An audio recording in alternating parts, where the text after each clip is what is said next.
শুধুমাত্র এই দোয়াটি একবার পড়েন, আল্লাহ তাআলা আপনার 90 বছরের গুনাহ মাফ করে দেবেন ইনশাআল্লাহ।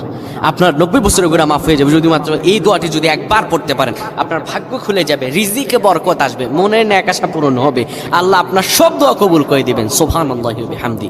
এত ফজিলত, এই দোয়াটা আপনারা শেয়ার করে দিবেন। এই যুবকেরা, আমল না করেও সওয়াব পাবা। তোমার একটি শেয়ারে, একটা বাটনে প্রেস করে তুমি সওয়াব পেয়ে যাবা। কারণ তুমি আমল না করো, অন্য কেউ যদি তোমার শেয়ারের বদৌলতে আমল করে, সওয়াব তুমি পেয়ে যাবা। নবীজির হাদিস। আমার ভাইয়েরা, আল্লাহর কাছে দোয়া করা, আল্লাহর কাছে দোয়া চাওয়া, এটি হলো মুমিনদের কাজ। আমার আল্লাহ বান্দাকে বলেন, বান্দারে উদউনি আস্তাজিব লাকুম, আমার কাছে চাও, আমার কাছে চাইলে আমি আল্লাহ তোমাকে দিয়ে দিব। কেউ যদি একবারে দোয়াটি পড়তে পারে, দোয়াটি হলো রব্বি ইন্নী যালামতু নাফসি ফাগফিরলি। কেউ যদি এই দোয়াটা একবার পড়তে পারে, আমার আল্লাহ তাআলা তার 90